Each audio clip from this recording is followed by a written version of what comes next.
Hey guys, I'm just gonna hop straight into this. I'm going to start recording more often now, and I'm not going to just be playing games. I think I'm going to start doing more of a podcast like thing where I kind of just discuss whatever I want and just know that I'm not trying to offend anyone and I'm not trying to say anyone is worse or anything. I'm just trying to share information that I feel like is worthwhile and share my opinions.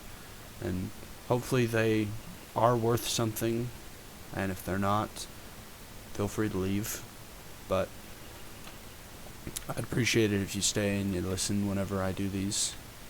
So, kind of the first thing I want to talk about is kind of just state of the world.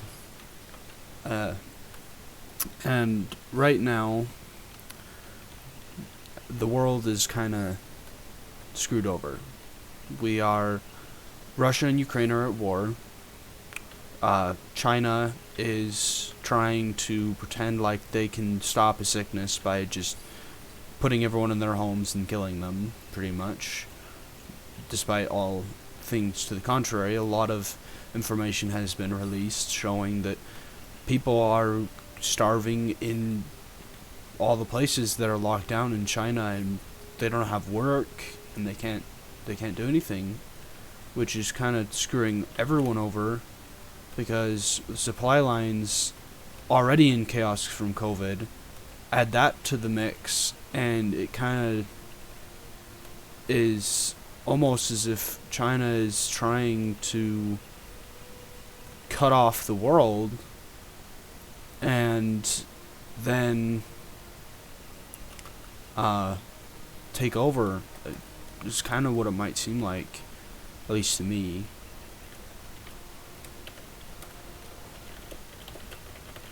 And you'll see me just playing the game as I go through, just because I have a hard time just sitting still and talking sometimes.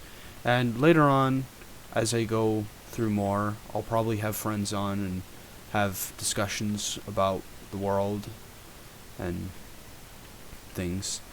But as I was saying, the world is kind of it's in chaos because we're still reeling from COVID. A lot of people are at war. We're kind of having a financial crisis. If anyone has not really noticed, the value of things has gone up, especially here in America. The housing market is terrible. Gas prices are going up hugely, and there's a lot of things that are going on that are kind of just screwing over a lot of the general public. I know a lot of people have talked about stuff like this over the past, I don't know how long, but I honestly don't know how many people actually are listening and how many are not. I just wanted to add my opinion to the mix, I guess. But I feel like one of the things that would, at least I would hope, would help with the world would be kind of, I wouldn't call it a reset, but it is kind of going to be a reset of the world governments and their power, because we can't just continue to have corrupt government and terrible things. I mean, yes, I get it. We are doing relatively well in the world, in America and other places, but by the same token, we really are doing terrible, because by this point, we've earned enough, we've done enough, that if we had actually put our minds to it, likely would be right now in space, even, and we would have, because some of the world's problems, the lack of resources and such, and some of that could be easily solved by simply going to outer space and mining on asteroids. I know that's an expensive venture, and it's not even guaranteed to work, but scientists have already proven that there are scientists and companies that work with space, like NASA, have already proven that there is trillions of dollars worth of resources just sitting in asteroids and all of that in space. If we don't take advantage of that, if we don't expand and try and use what we have and try and keep the world from losing everything it has, because we're using up our resources at an alarming rate. I know we have a lot left, but we are destroying the environment. Not everyone believes in global warming, but there is a problem with us having so much CO2 emissions in the atmosphere. Regardless of anything you might think, it is a problem that we are having. We are having the greenhouse effect get worse quite quickly, and the world is kind of just and the world is kind of going towards green, but we're still stuck in seemingly a loop of, we find a problem in the world, we try to fix it, but we don't fix it right. We don't take the time to fix problems. We instead take the time to throw a band-aid on it, and then we create 1,000 other problems, and then we get mad at everyone else because it's obviously their fault, or that's what it seems like to a lot of people. We get mad at the governments because the government's in so much debt in some cases that money's worthless, and so who do they get mad at? The government. They don't get mad at themselves for not having done anything, and yes, it's in places where overinflation and stuff like that has happened, where things are devalued and the living conditions are terrible.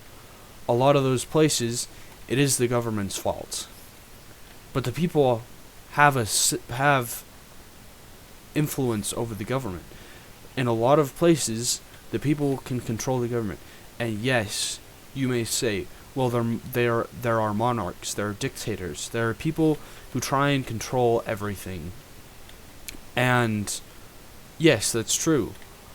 But consider this. How many monarchies have been thrown over in the past? Even in the past 300 years, Britain the UK stopped having a king.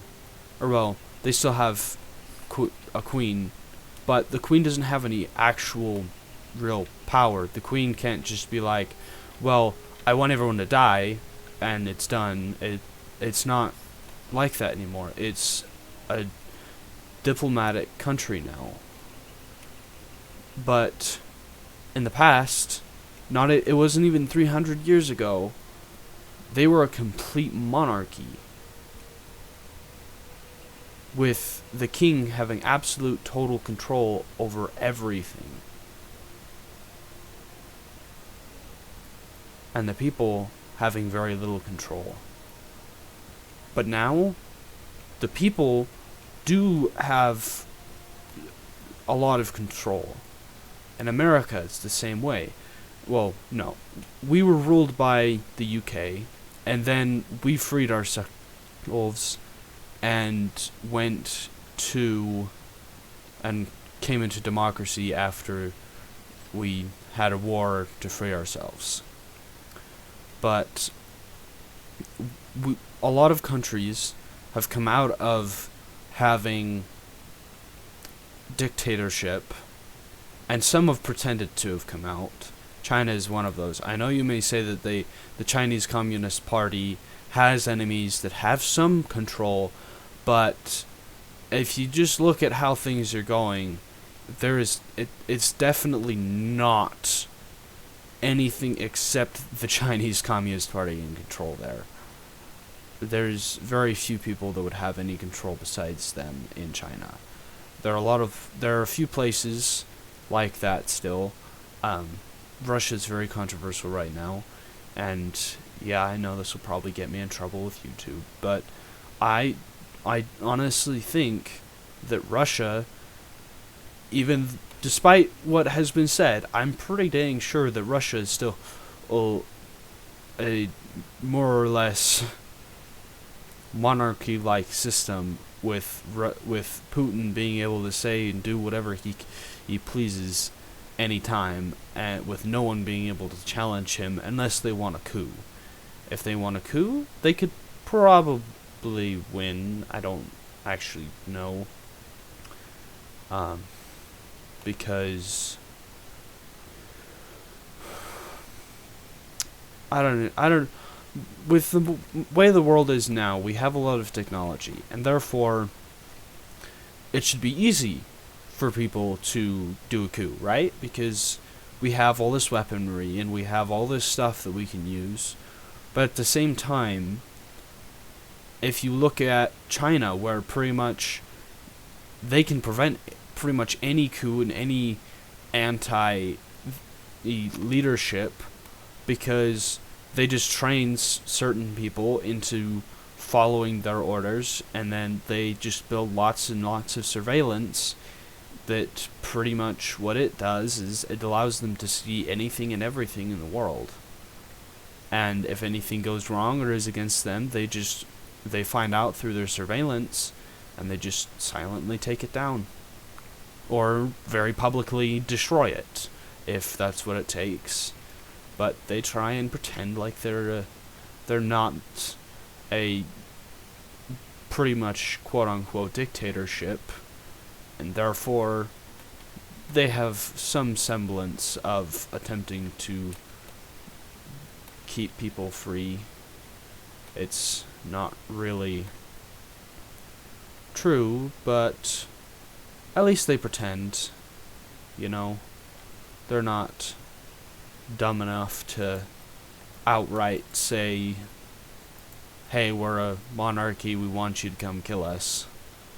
Because China and Africa, I know not everyone's going to agree with this, but I would say that if we had not suppressed them and put them into slavery for so long, I mean, yes, I know it was in America, I know it's not a huge problem, but at the same time, we have pushed and kept a lot of countries in the dark so that we could grow and we could have everything we wanted. Which, I get that it has probably advanced the world quite a bit, but consider how much we've advanced since the removal of slavery.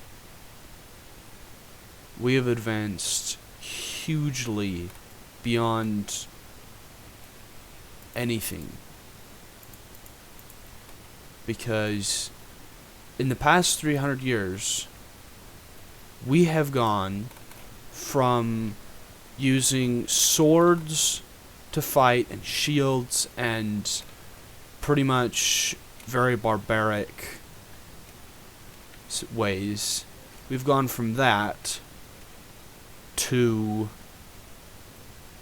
quite literally using weapons that could end the earth.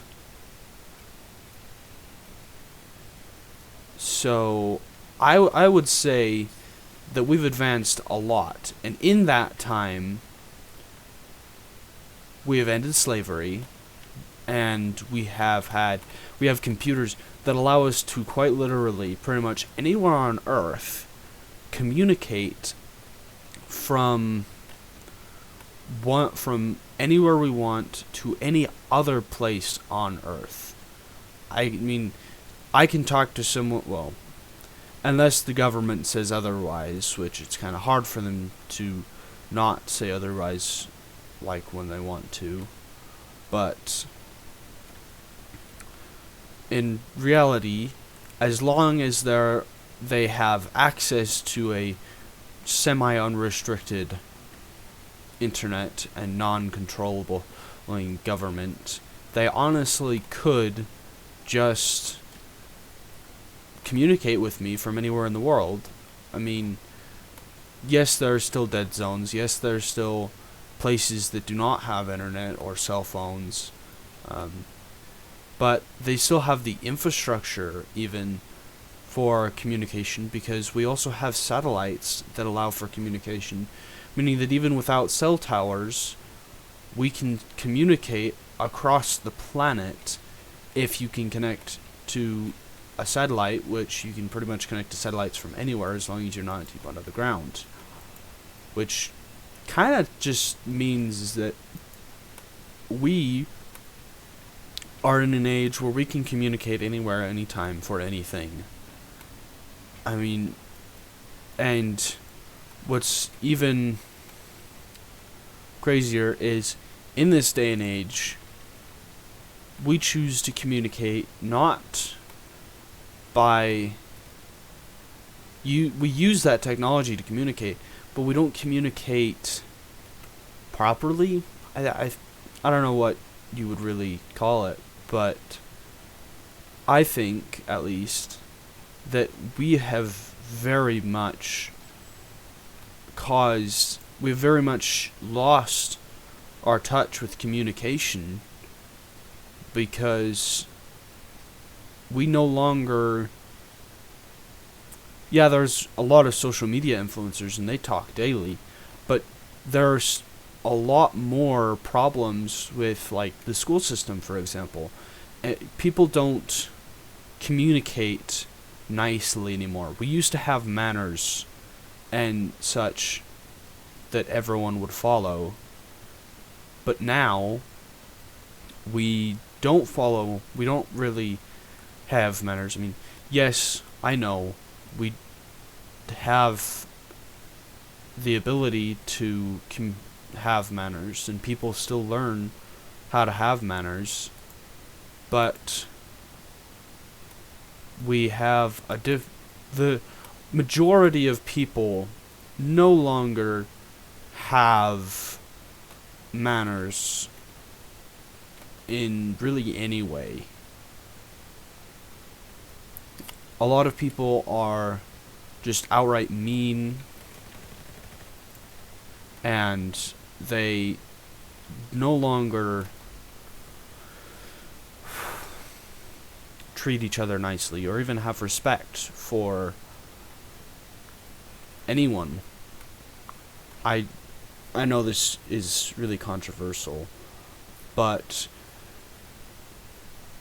I really do think that the world would be better if we actually learned how to cooperate, and if we learned how to communicate. Because, yes, I understand.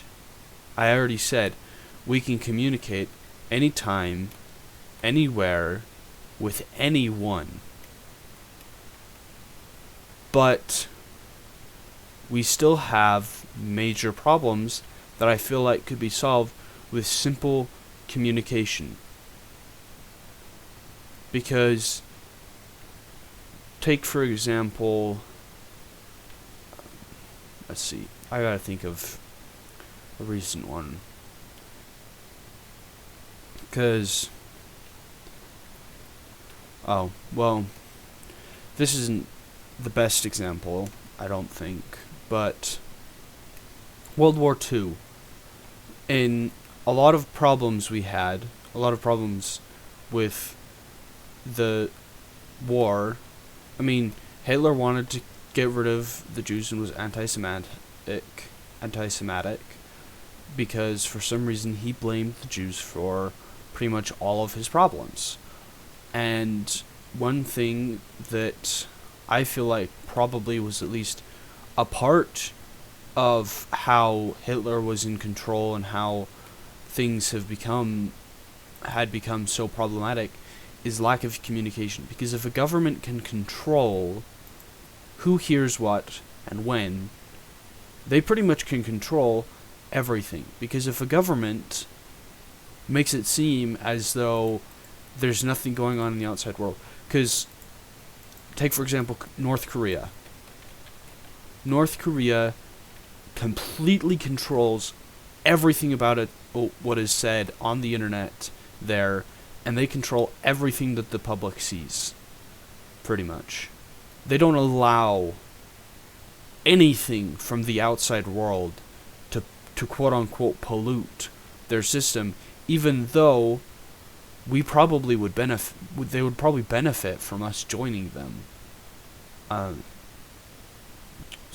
And because of that, a lot of people who live there have absolutely no idea about the outside world in any real capacity.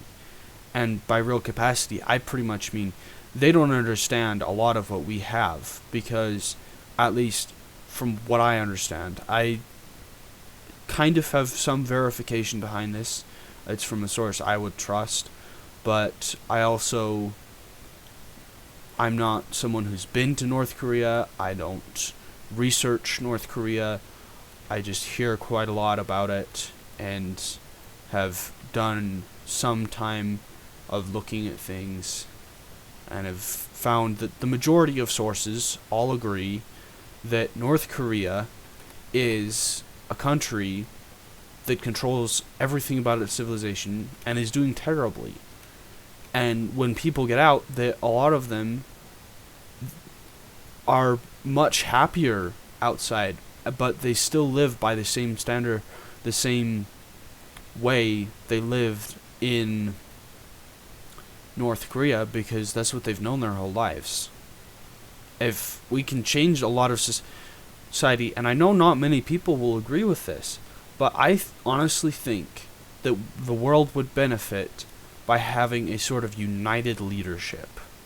And no, I am not saying we need to stop all the world governments and come together into one united country and say everyone live under this rule. No, I'm not saying that. It would be similar-ish to America, where you have states that kind of dictate each specifics about their rule, but there are overall rules by the federal government that they are supposed to follow. And so I would think that we would have a much better world if the world governments could unite, at least in a semblance, unite and agree to work together to benefit us all. I don't care if you have your unique... The rules will not be, oh, you have to have this exactly at this time for those reasons. No. It will be along the lines of, you cannot attack other countries except, well, we're going to avoid war, try to keep the peace, do everything you can to be peaceful, and use communication skills before just outright going to war, and kind of just a basic general outline of also the human rights that everyone should have. And then after we've established stuff like that, then all we really have to do is allow governments to control themselves. I know that governments will still be dumb, but in a situation like that, where everyone has a say in the overarching rules, all the countries have a say in those rules, and things can be justified more often. I know that not many things that a lot of countries do can be justified. You can't justify imprisoning people and turning them into literal slaves for money. That there's pretty much no justification, because you can say, well, it makes me more money. It gets rid of this terrible plague upon the world. But are they really a plague? Do you have evidence to prove that they are a plague? You have to have something to show that what you are doing is right in order for anything to be done. And I think there should be some third party that we should have, maybe an AI, I don't know, that is completely unrelated to any of the current world governments and has no external influence, and they pretty much get to live with anything they need and a lot of what they want, probably, so that there is very little to anything that they can have done for them to make them actually choose to live and to choose to side with a specific country for some reason or another. And I'm not saying that those people would not have, or whatever it is, would not have their own opinions and not be able to have bias to say, oh, I want this country, I like this country better, and therefore I'm going to always agree with it. I mean, that shouldn't be how the world works, but how that system works. But we have humans are like that, and therefore we have to accept some level of tolerance. We have to accept that people are going to be biased, even if they don't realize it. It is almost impossible to remove all bias from any system. And therefore, the best we can do is just try and have it enough that the bias is equal across the board, so that in reality there is no overall bias. And people will change, and so things will need to be adjusted. We should have an adjusting system that adapts, which a lot of countries do have a kind of similar way, where they change their laws to be with the new world, and they try and keep everything up to date. But other countries, they don't. And some countries don't adapt well. America is a wonderful place, but America has a lot of problems. And because we have a lot of problems that could be very simply solved by merely some of the problems that could be solved is we still have so many laws in America that are worthless because they were just never removed, that there are a lot of laws that contradict themselves.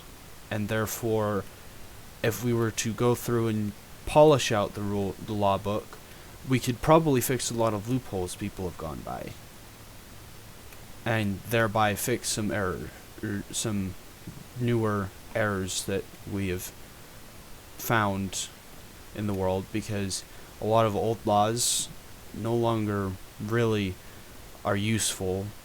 And I also feel that we need to stop being so indecisive about everything. I know Congress has a lot that they have to do, and that their decisions are big, but come on, we can't take months for every law. We gotta have some limit on how long they can take, unless in special circumstances, and we gotta have some unbiased third party to judge that.